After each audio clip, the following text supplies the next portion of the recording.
Today's episode will challenge several commonly held assumptions about the future of agriculture. Take regenerative agriculture as one example, which most defined by the ability to improve soil and sequester carbon. But those are outcomes, even byproducts, not the complete definition of regenerative, says John Kempf. It's easy to make the argument that regenerating soil health is the fundamental that underlies all of those pieces, but it misses the perspective of regeneration of the larger ecosystem. John is a leading crop health consultant and the founder of Advancing Eco-Agriculture. He designs innovative soil and plant management systems to help growers realize the benefits of regenerative transition right away. Every recommendation that we make needs to produce an immediate economic outcome this year, this crop season, not 5 years down the road. We talk about what it means to be regenerative, the results they've seen from working with over 10,000 farmers across 4 million acres, why they've launched an equity crowdfunding campaign, and how we can all start to look at agricultural problems and solutions through a more regenerative lens. Far too many technology tools help you do the current thing better. They don't help you rethink the fundamentals of the system. Prepare for one of the more thought-provoking conversations I've had in a while with John Kempf from Advancing Eco-Agriculture on today's Future of Agriculture podcast.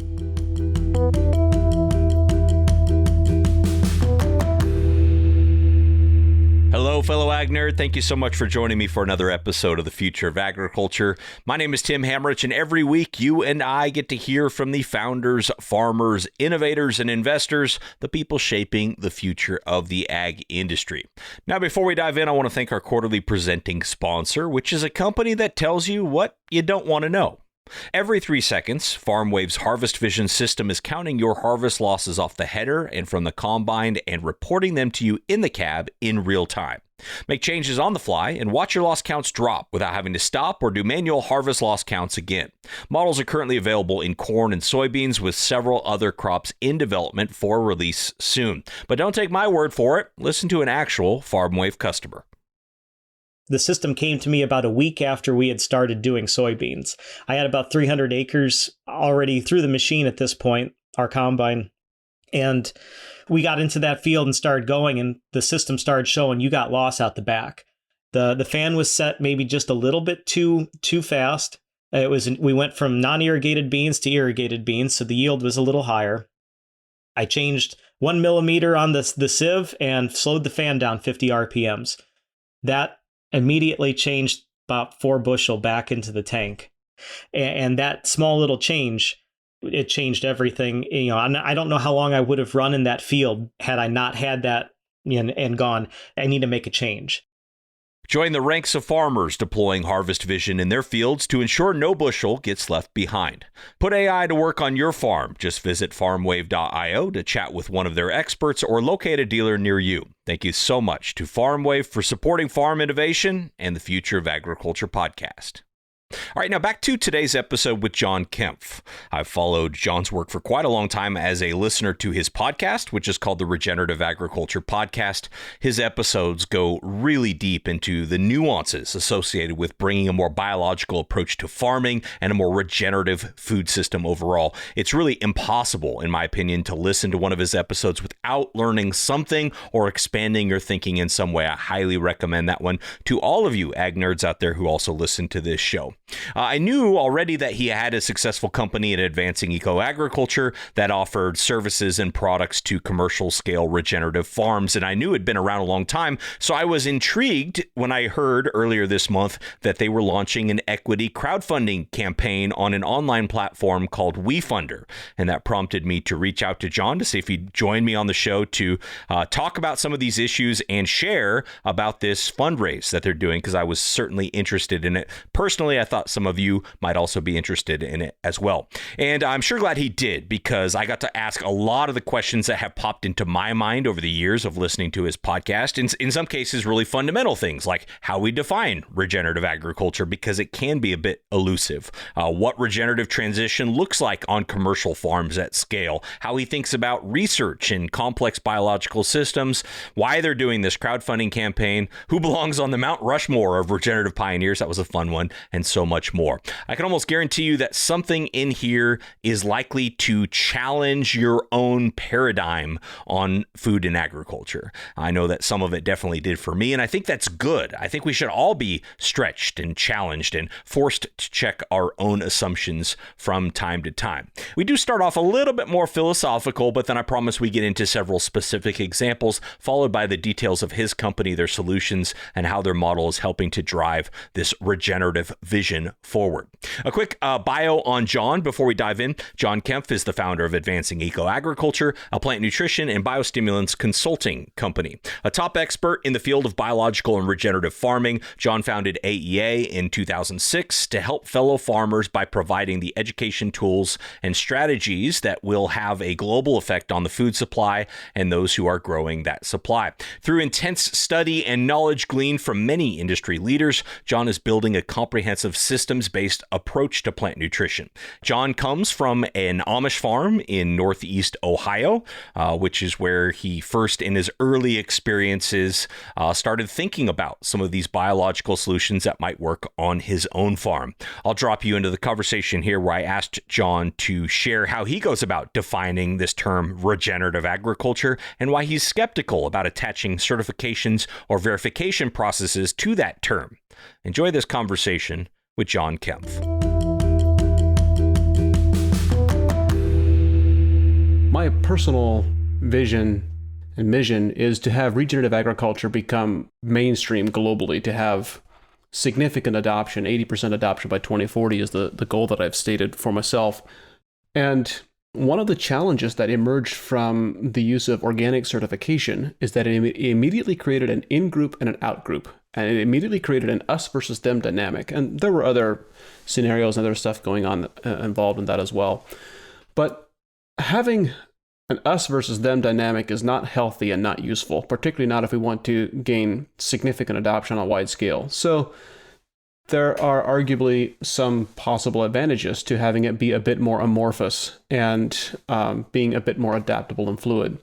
But as this conversation is evolving, I'm observing people are rapidly defining regenerative agriculture in the context of soil health. We started 20-some years ago, or perhaps longer, with a group of key individuals within the USDA and within NRCS defining what was initially 5 soil health principles. And then recently they added a 6th one. They're now called the 6 soil health principles. And then magically, a couple of years ago, these 6 soil health principles were redefined as the 6 principles of regenerative agriculture. And this is a very short-sighted view from my perspective, and I have a few challenges with it. One is that it places complete responsibility for regeneration on the farmer and places no responsibility on the other stakeholders in the supply chain. So it's again a case of asking farmers to do more and other aspects of the supply chain extracting that value rather than working with growers or benefiting growers for the additional work that they're doing. So that's a fundamental challenge that I see in that particular framing. Regeneration at its most fundamental level is about regenerating relationships. At all levels, regenerating relationships between plants and soil microbes, between livestock and the landscape, and it also needs to include regeneration in the relationships in the supply chain and producers. Right now, when you think about regenerating relationships, you're going from A to B. What is A and what is B? What I would call a degraded relationship is a relationship that is extractive and that is not collaborative. You're trying to seek for yourself as much as you can at the expense of the other. It is a competitive relationship. And that's the type of relationship that exists today between most ag input suppliers and their customers, between offtake and producers. And instead, we need deeply collaborative and synergistic and symbiotic relationships. And what that could look like is instead of General Mills and other large CPG companies requesting that farmers be regenerative certified, instead of regenerative certified farms, we need regenerative certified supply chains. We fundamentally need to regenerate the capacity for stewardship. We need more people who love and care for the land and the landscape. So to have more people in the landscape, you need to be able to support them. You need to be able to pay them well. That means there needs to be a regeneration of rural economies. And so when I think about regeneration, it's really these macro pieces. I see regenerative agriculture has the potential to regenerate rural landscapes and rural communities, rural economics.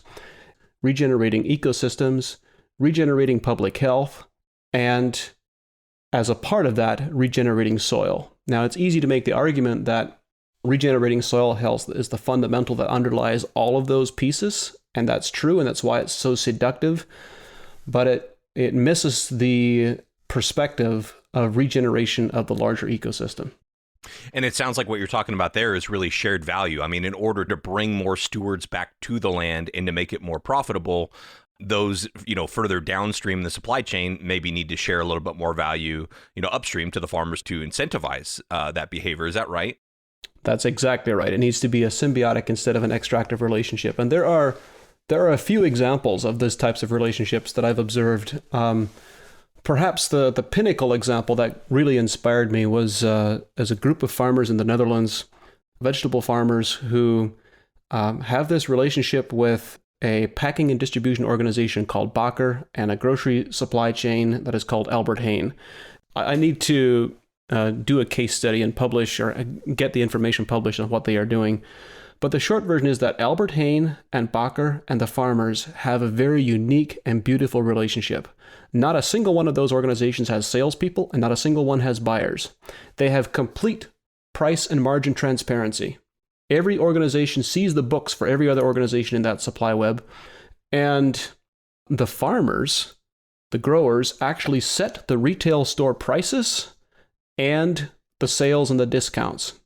So this is an example of an extraordinarily remarkable symbiotic relationship. And I've now observed other types of relationships here in the US just very recently. Citizens of Humanity has developed these types of relationships with growers who they are asking to produce regeneratively grown cotton, where they are actually, not only are they paying a premium for the cotton, but they're actually being proactive and investing in the growers and giving them the funds up front to facilitate a transition if that funding is needed.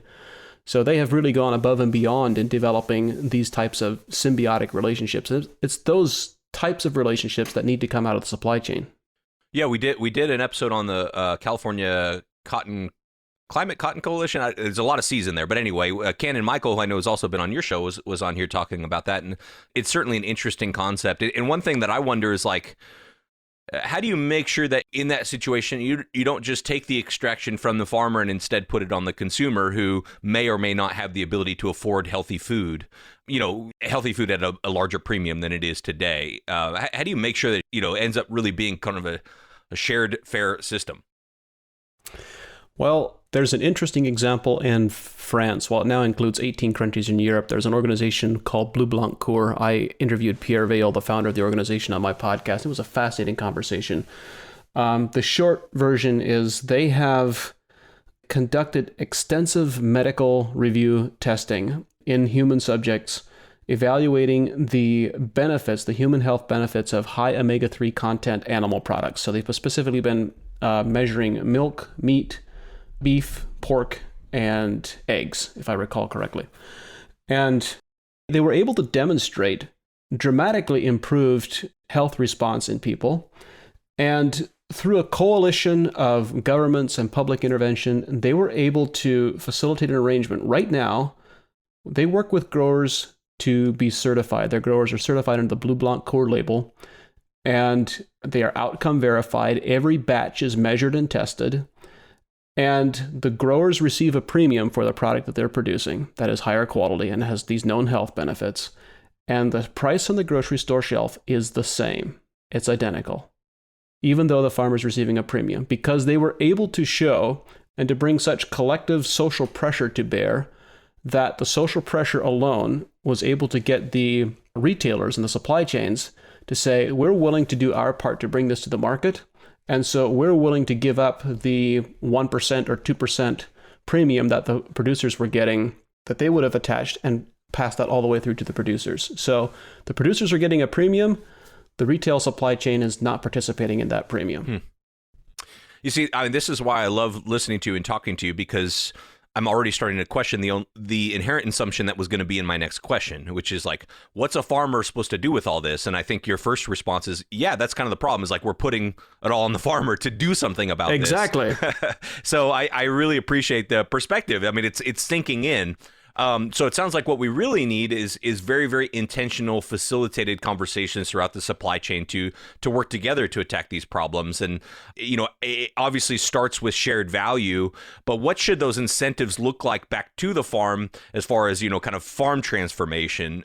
We talk a lot about cover crops and kind of, reducing disturbance, but again, it's getting back to soil health principles, not regenerative systems thinking. And so if you are the facilitator coming in with General Mills and their farmer suppliers and, okay, we're willing to all share the value here, what types of practical transformations need to start happening? Well, I'm going to answer the question differently than I might have a few years ago, and that I believe that in many cases, the right answer is not what you need to begin doing. There's many things that you can begin doing, like incorporating cover crops and keeping your soil covered, minimum tillage, using good nutrition, microbial inoculants. There's different things. There's many things you can do. But I'm actually of the persuasion that perhaps one of the most important pieces we need to look at is what are the things we need to stop doing? And I'll give you an example of what I'm thinking about. First, I'll use an analogy, and then I'll use a couple of ag-specific examples. When you have a person who is not feeling well, they go to a doctor, and the doctor will frequently prescribe some drugs to address whatever symptoms they're experiencing. And over a period of a few months, often side effects will begin emerging, and they'll go back to the doctor and they'll get a prescription for a second drug to cover up the symptoms of the first. And that cycle repeats itself several times until 3 or 4 years down the road, you end up with a person who's taking 6 or 7 drugs who arguably might be better off without any of them. And the point I want to make is that every point in that journey, the doctor never intended harm. He always intended benefit. He always wanted the best thing for his patient. And we have a similar situation in a lot of our agronomy and agricultural management, but the situation has evolved over decades instead of over years, where we start doing things and then we add other practices, and then we add other practices to cover up the side effects of the initial practices, and we end up in this quagmire that when you look at it from a fresh third-party perspective, looks really idiotic. It's easier to see others than it is to see ourselves. And so I can quickly give you 2 examples of what this might look like. We started working with cotton roughly 4 years ago, and right out of the gate, we have no previous agronomic experience working with cotton, and we suggested some fairly radical changes. And in the first year, we get a 60% yield response, 6-0. And you go, wait, what? Like, these guys know nothing about cotton. How is that even possible? Well, as it turns out, in cotton production, the standard practice is to put on roughly 50 units of nitrogen per expected bale target yield. So that usually translates to 150 to 200 units of nitrogen as a standard application. But then with that amount of nitrogen applied, the cotton plant grows really aggressively. It becomes tall and leggy, has wide node spacing, and you can end up with a really poor quality crop. So the solution is to apply plant growth regulators. It's very common for growers to be applying somewhere between 7 to 12 plant growth regulator applications per year.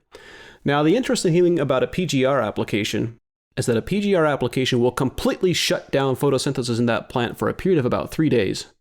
And then photosynthesis gradually begins recovering until it completely recovers 10 to 14 days after application, at which point, in most cases, a repeat application is now being applied.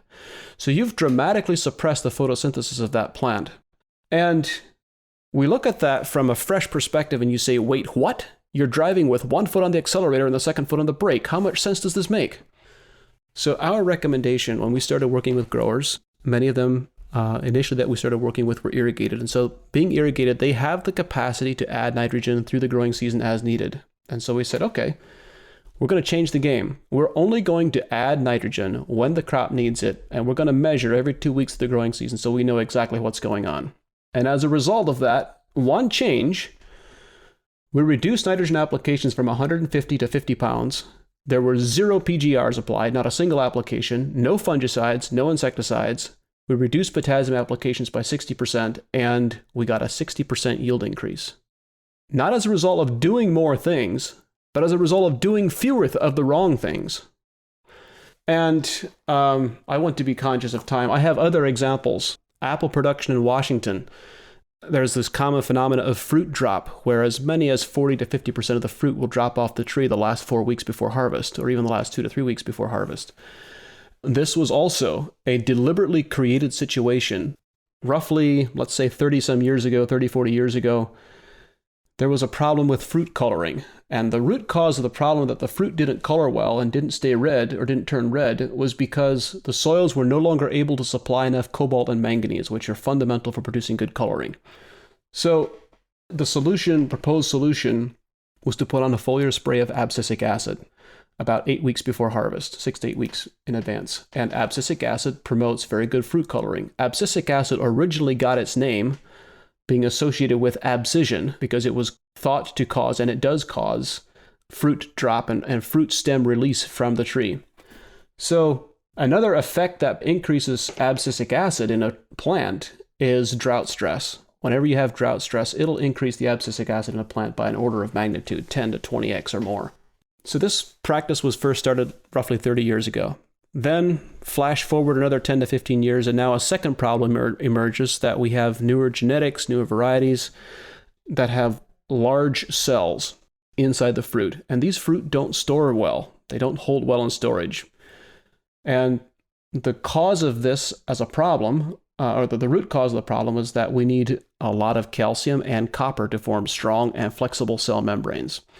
And so growers are applying lots of calcium, but then in addition, they arrived at the idea that, okay, the last 4 weeks before harvest, well, we're going to shut off the irrigation water. We're going to do water deprivation so that we have less water inside the fruit, so that our fruit isn't quite as large, and so that we reduce the fruit storage problems. Well, then they can't figure out why they have 40% fruit drop. It's because A, we're putting on the abscisic acid, and B, we're doing water stress. And so we're creating this high abscisic acid content in the tree, and of course the tree is going to drop fruit. So our recommendation when we started working with apples is, first of all, you address the cobalt and manganese, and so you eliminate the first abscisic acid application. And second, you address calcium and copper so you have strong flexible cell membranes. And then you eliminate water deprivation. All of a sudden, you don't have fruit drop anymore.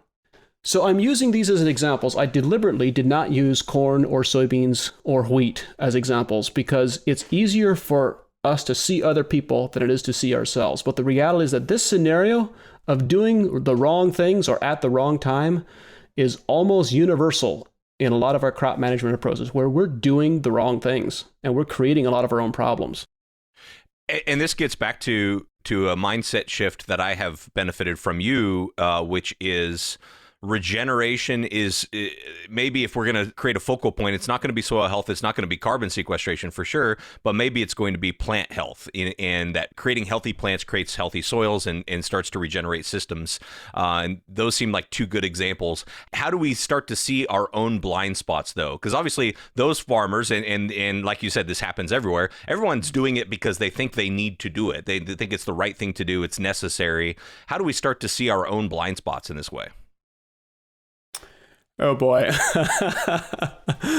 That's an analogy to the question of what defines open-mindedness, and how do you say it? Well, it's part of it is exposure and gaining, learning ideas from other people, of course. But I think fundamentally it is constantly challenging assumptions and asking the question, why exactly are we doing this? And is this really the best way to be doing it? And it's, there is this remarkable phenomena as we've started using plant sap analysis and measuring what's going on with crops.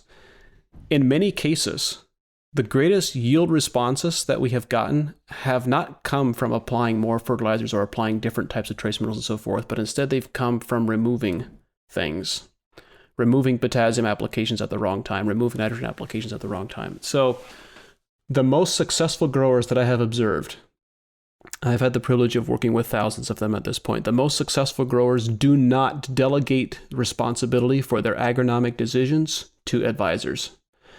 They hire consultants, they hire agronomists, they work with other people to get input, but they're the final decision maker. They do not delegate the knowledge required to make decisions. So the best farmers are the farmers that, if they're an apple grower, they deeply study exactly what is required to produce a high quality apple. What is the cell? What's happening with plant physiology? What does cell division mean? What do all these pieces mean? They don't delegate that knowledge to anyone else. And so there is this pattern that I've noticed where the most successful farmers, both financially, economically successful, but also successful by other metrics in life and family and so forth, are those who prioritize developing a personal understanding of how to increase revenue, and they delegate to others how to reduce costs. And I point this out because this is in direct contrast to the way regenerative agriculture is so commonly framed. Say, oh, this is a pathway to reducing costs and reducing inputs. That may be true, and that's certainly attractive to some people, but the most successful growers are those who prioritize and understand, how can I increase crop revenue and how can I increase profitability? When you focus on it through that lens, reducing costs usually happens, but it's a secondary outcome. It's not a primary outcome. And this brings me to another thing I wanted to have you talk about, which is, I imagine with the thousands of farmers you've worked with over millions of acres at this point, you are convinced, am I right, that applying these regenerative principles to a farm can be a profitable move in the vast majority of cases for conventional farmers? I have never seen it not be a profitable move, not once. And the way that I approach this is to say the fundamental foundational principles work, and if for some reason they didn't produce a response in a certain year, then obviously there's all types of environmental factors as well, but there's also the possibility that we missed something or didn't apply something correctly. Again, the thought process when I first started advancing eco-agriculture a decade and a half ago was, I have this vision of having regenerative agriculture become mainstream in the next 3 decades at that point, 3.5 decades. And how do we get there? Well, I believe that you achieve what you incentivize. And if you want to provide a pathway to scale, to significant scale, you're not going to get there by having a conversation about future rewards.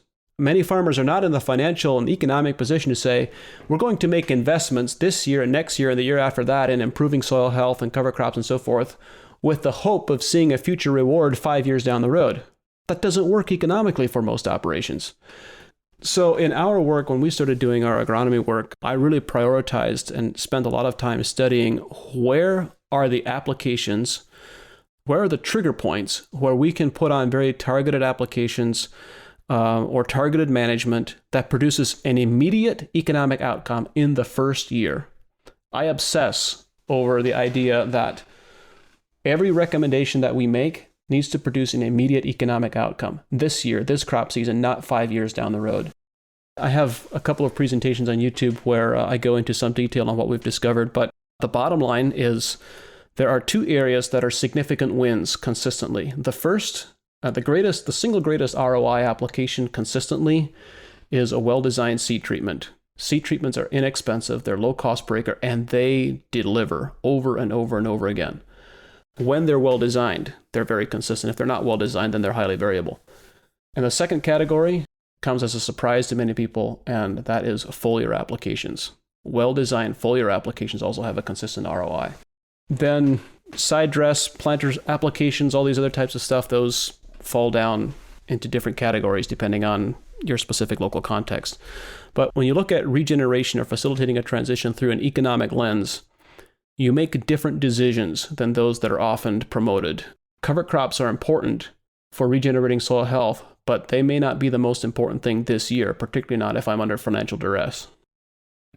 In the spirit of like this kind of full value chain approach to regenerative agriculture, a lot of people listening are not farmers. They may be agronomists, they may be retailers, they may be others in ag business. It would seem for this transition to really happen at scale, to get to the 80% you mentioned earlier, we're going to need people all along the value chain. And I wonder, how does that start to happen where we have more consultants whose job it is to say facilitate conversations between food companies and grain elevators and farmers, or somebody who's a crop consultant who's helping with kind of regenerative principles? Are we starting to see that today, and how does that sort of materialize? It's starting to happen, but it's very early days. What I find interesting is that there are many smaller, innovative CPG companies in the, let's say, in the $1 million to $30 million range. They're starting out. They might have a couple years of experience under their belt. There must be, I'm not exaggerating, there must be 200 or more of those companies right now who are actively looking for crops that are regeneratively grown and can't find them because there is no one facilitating those connections. There's a lot of interest in having access to high quality ingredients, but it's very difficult, or I shouldn't say it's difficult to facilitate, but there hasn't been a lot of facilitation yet. So that's one example. The reality is that what we're describing to some degree requires a reconfiguration and a rethinking of financial incentives and the way that they're currently structured in the system. Input suppliers are a good example, or crop consultants. What percentage of crop consultants receive a part of their compensation as a result of product sales? I don't know the exact number, but it's a large number, probably upwards of 80%. So you have this inherent conflict of interest where the consultant's interests are not aligned with the grower's best interest. So there are some of these pieces that need to shift in a macro context for the highest and best good relationships to evolve from that. Right. Well, let's talk about advancing eco-agriculture. Maybe give us a little bit of kind of a high-level overview of the company today, and then I want to get into where it's going in the future. Today, we're a team of about 80 people working on 50-some crops on about 4 million acres, mostly here in North America. We're starting to do quite a bit of work in South America and other parts of the globe as well, but mostly North American-centric. We originally started doing a lot of work with fruit and nut and vegetable higher value crops, and more recently, half a dozen years ago, started doing a lot of work with broadacre crops, and we're surprised to find how little innovation there has been in that space compared to some of the higher value crops. Back in 2006, we originally started as a consulting company and then shifted to being more of a specialty plant nutrition and microbial inoculants type company. We're now in the process of shifting that again to being, we've always had extremely strong consulting service, but we're now shifting again to be consulting service centric with the products being associated with that or available on an as needed basis. So yeah, it's quite interesting. Today, about 4 million acres that we work with, and what we really became known for originally in the fruit and vegetable space was the ability to help farmers grow crops that were highly resistant to diseases and insects and virtually eliminate the need for pesticides. In many cases, entirely eliminate the need for pesticides in a year or two. The interesting piece that happens, of course, is when you increase plant health, you can't stop yields from increasing. That's just going to be a secondary benefit, and usually a very significant one. And real quick, if I could just clarify there, when you say eliminate the use of pesticides, do you mean insecticides, fungicides, and herbicides? Less so for herbicides. Particularly, I was referring to fungicides and insecticides, yes. We have a really incredible team, and we're growing quickly, and we have a lot of demand. I mean, it's a great challenge to have, but one of our challenges the last couple of years and going forward the next couple of years into the foreseeable future is hang on to the reins, because this rocket is taking off. It's like there's so much demand. We're in a very fortunate and a lucky position, I suppose you could say, is that at this point, we started in 2006, so we now have 15 years of experience in helping farmers transition to regenerative ag on scale, large operations, thousands or tens of thousands of acre operations. And it's like, who has that track record of success for the last 15 years? Like I'm not aware of anyone else out there that has that. And so we have a lot of demand for that reason, and it's a good position to be in, but it also means we need to scale rapidly, which is exciting and a lot of work. Yeah.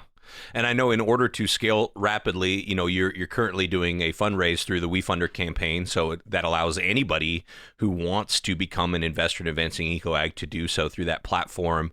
I guess a couple questions on that. Have you raised money in the past? And whether or not you have, why now are you doing this fundraiser, and why through WeFunder? Yeah, we've grown organically. We have not raised any outside investment fundraising until very recently. I think we did one small round, I forget, let's say roughly 18 months or maybe 2 years ago, somewhere in there. So the WeFunder campaign is really the first significant fundraising round that we're doing. And it's actually very meaningful to me, because in the spirit of regenerating relationships and having aligned interests, I've always asked the question, like, for us as an organization, what does it mean to not just do regenerative agriculture, but to be regenerative? What does it mean to be a regenerative organization and to have that baked into our DNA? And I've always had the desire to have employees and customers and our supporters be able to participate in AEA's success and to really be partners in our growth. And we've explored different options over the years. We've looked at stock options and different things like that, but we've been a relatively small company.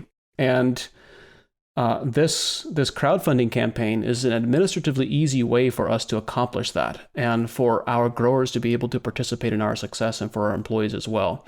And so that was a major driver for going in this direction and choosing to do a crowdfunding campaign versus other types of investment that, quite frankly, probably would have been a lot easier. Sure. Yeah. And obviously, you're raising this money for growth, but more specifically, are there specific initiatives or investments that you want to make with this money? There are several. We have some very innovative research and development work that has been ongoing for a couple of years that really needs a significant injection to bring it to the marketplace, that is really going to deliver we believe, even greater and faster immediate economic responses for crops who are just starting the transition. So we're pretty excited about that. But then the other piece that we're working on is this computational agronomy or algorithmic agronomy. There is something that we have that no one else has. In addition to the level of experience in helping farmers transition, a foundational aspect of our success has been that we don't guess about anything that's possible to measure. We use data extensively. And in terms of how we manage plant nutrition, one of the ways that has manifested itself is that we measure the nutrient content of the plant sap every 2 weeks throughout the entire growing season. So we now have this database with millions of data points on nutritional integrity and nutritional profiles through the growing season.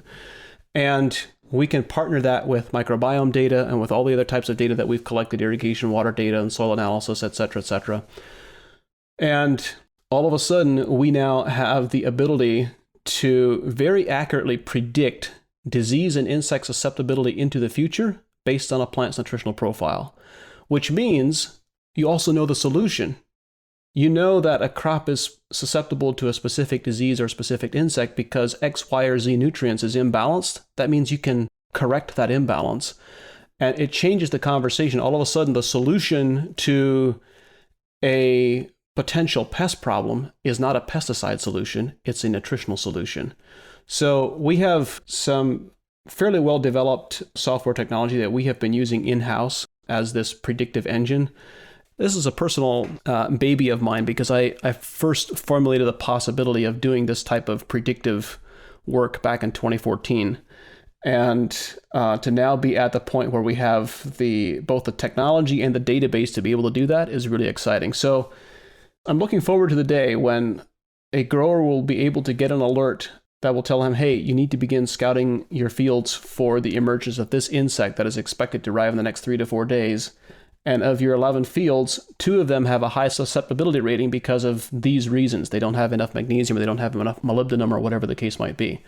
So that's a significant piece that we're hoping to invest in that I'm pretty excited about. And that helps us scale because one of the key challenges is to help a farmer transition. Many people have identified that one of the key pieces that there's a desperate need for is trusted technical advisors.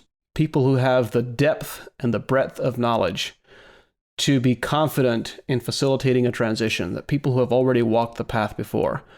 And we have a great team of people like that, but we invest years and a lot of money in training and development before an individual is ready to start making recommendations on their own. That's a scaling problem. And having an agronomy computation engine can help solve for that scaling problem by making humans better, not by replacing them, but by making them better. Wow, I love that for so many reasons. First of which is, like you mentioned earlier, nobody has the track record that you all do of the years and the millions of acres of regenerative transition. And similarly, that puts you in a unique position to be the only one developing technologies that come from that context. And what I mean by that is, and we talk about this in genetics, if we're breeding crops for the current system, are we really optimizing for the right things when it comes to genetics? And of course, that's a whole nother conversation, but similar with ag tech tools. If we're developing ag tech around the current system, if the system shifts to a regenerative context, those tools may or may not still be relevant. And I think that's really, really interesting. That's such an important comment, Tim. I really appreciate you having that perspective, because if you develop ag tech tools for the current system, do they just exacerbate the problems that currently exist? For example, is any ag tech tool going to recognize that you're applying too much nitrogen and too many PGRs on cotton? Far too many technology tools help you do the current thing better. They don't help you rethink the fundamentals of the system. And to me, that is the next wave in ag tech, which we talk about ag tech a lot on this show, is developing tools from this new paradigm. And it's not a new paradigm, but to a lot of us, it's new, of sort of this regenerative context. I think is super interesting. Along similar lines, you obviously are data driven. You're very scientific in your process. You talk to a lot of scientists, but I've also heard you say that, the scientific method is maybe not sufficient for biological systems like agriculture. Can you explain that idea a little bit more, and how do you reconcile that in your brain of when to really employ the scientific method versus when it's inadequate or insufficient? Yeah, that's a real can of worms to open, Tim. That's a real can of worms. I waited until the last 10 minutes to mention that. I know, I'm sorry, but I would love to kind of just get a better sense of it, because I wrestle with that in my mind. I want to be more data driven, more scientific, but I don't want to lose the imagination it takes to think about what's possible. Right. Well, this is not a fundamental truth, but for entirely too many people, including entirely too many scientists, the scientific method is associated in their mind with single factor analysis. That you change one thing, you move one thing, you either add or remove a certain product from a protocol, and you measure the changes that have happened. Problem is that in a biological system, there's fundamentally no such thing as single factor analysis, because there's such an intricate web of how the microbiome and how nutrients interact with each other, that when you move one thing, you change everything. So what we really need for this development of a regenerative agriculture system is we need to think about research efforts from a systems research perspective rather than from a product research perspective. And this is, I think, where AEA has been a product company now for a decade, a bit longer. And there has been a proliferation of microbial products and biostimulant products in the marketplace over the course of the last 4 or 5 years in particular. And that's going to continue to grow. And many of these products are amazing and can do really great things, but they suffer from not being represented in a system. Like, you can have the best microbial product in the world, and if you put it into a really challenging context without changing that context around it, you create an environment where that product can't perform well. So I think this is one of the fundamental pieces from a scientific perspective. We need to look at systems research rather than exclusively single factor analysis. And then there's a second thought, which is that anecdotal evidence constitutes evidence. Let's not forget the second word of that phrase. Anecdotal evidence is still evidence. There are far too many cases where growers have tried something and have experienced remarkable successes, only to have those cases summarily dismissed because you didn't have multiple plots. It couldn't be defined as a scientific research project. So I've been intrigued. There's this group of farmers in France who have this collaborative effort. It now includes some over 400 farmers where they're specifically focusing on cover crop research. And their point is that rather than each individual farm doing 3 years of research on cover crops on their farm, once they figure out what the it is that they want to research, a specific cover crop combination or following a specific crop sequence, they will test it in 1 year on 50 farms across the entire geological spectrum, across the entire country of France. So they generate a lot of data, but it is whole field data, it's whole farm data, but instead of being plot data and replicated on 4 plots, instead it's replicated on 40 farms or 50 farms or 100 farms. And so they have accelerated cover crop research to the point where they started 10 years behind where the innovators were in the US and in North America, and now they're 30 years ahead. No exaggeration, they're 30 years ahead because they have such a blitz effect of rapid innovation and year after year innovation where they very seldom try the same thing 2 years in a row because they are able to try one thing on so many farms in so many different environments in 1 year that they're able to make very rapid progress.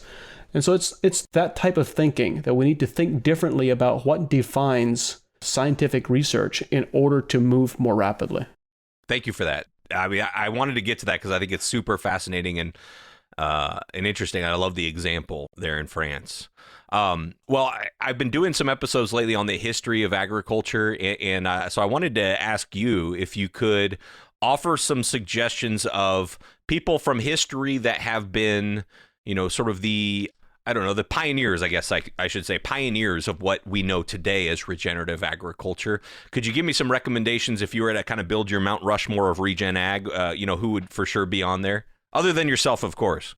I don't fit on that list, at least not at my current age. So I think if you go back in history, there are many amazing scientists who did groundbreaking work, but there's a few that come to mind. William Albrecht is a good example, University of Missouri, he really established the foundation for our soil testing work that is ubiquitous throughout all of agriculture today, but many people don't realize that his original research actually paved the foundation for what we call regenerative agriculture. And there was Charlie Walters, who was the founder of an organization called Acres USA, which published a monthly magazine. It was really Charlie Walters who popularized William Albrecht's work and kept it from being lost in the dustbins of history, along with many other innovators of the time. There's also an individual who is not widely known, Joseph Kokenauer, who was, I forget Joseph's position, but he was involved, I think, at the government level with agriculture on a state and on a federal level. Wrote a lot of interesting books on the relationships between agricultural landscapes and management systems. There's Sir Albert Howard, who, with what was it called, the Soil Foundation or the Soil Society in England back in the early 1900s, who did a lot of innovative work on composting and the role of compost as an inoculant on soils. There's a number of scientists that have done really great work going back 40, 60, 100 years ago. Those are a few that come to mind, and there's many other recent people as well who have done just incredible work.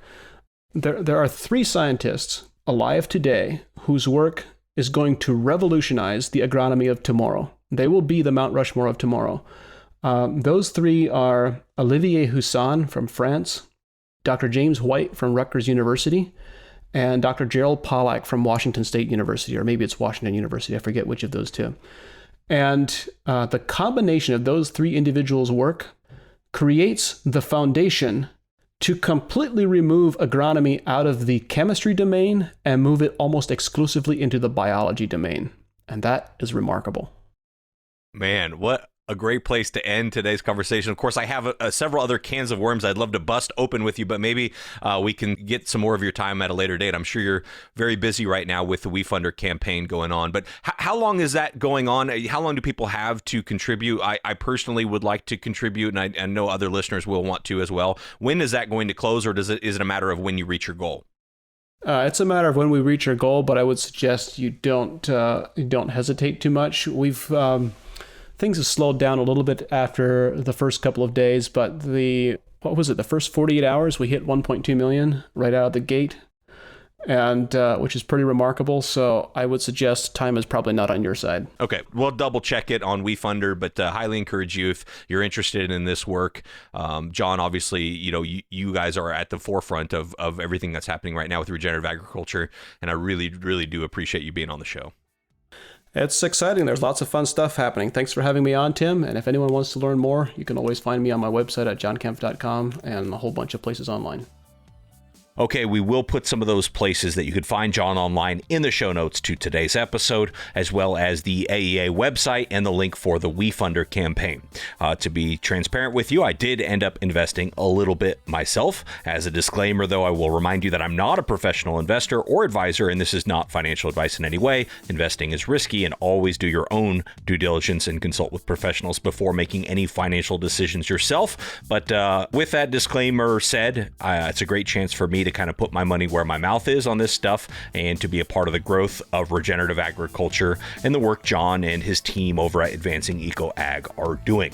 So thanks again to John for being on the show, and thank you once again to FarmWave for supporting the show as our quarterly presenting sponsor this quarter. If you know anyone who might want to sponsor 2024, I've just opened things up, so please track me down and I'll get you the details on that. And last but not least, thank you for your time and your attention. I don't take it lightly. I'll be back next week with another story of ag innovation.